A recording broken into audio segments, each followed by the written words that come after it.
هذا من أجل خوفتونا من إسرائيل. لما الشيعة الصادمة وياها طلعوا قردة جرابيع كشمك.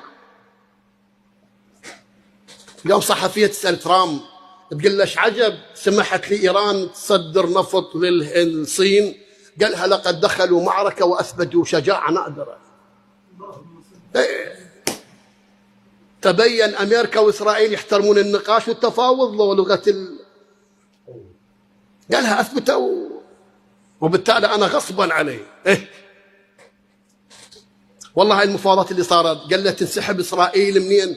من لبنان، وغزة يرفع عنها الحصار، وإيران دولة نووية سلمية، وتدفعوا لنا كل المخاسير. قال له على العين والراس. من اللي يدفع؟ المطايمة الخليج، عربان الخليج، عاهرات ولابسين عقل الله كفيله.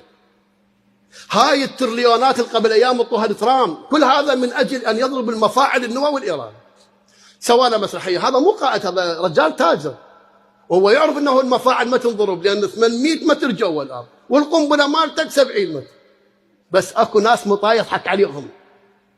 اليوم الكويت تريد تاخذ ارضي، والسوداني يهدد القضاة اذا ما تنطون مخر عبد الله.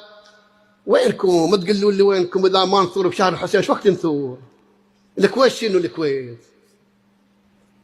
يتوسع على حساب ارضي والله. طلعت هاي فجر السعيد، هاي الدابه مالتهم بقره، قالت السوداني عنده اخ كويتي، هسه ما ادري من امه من ابوه.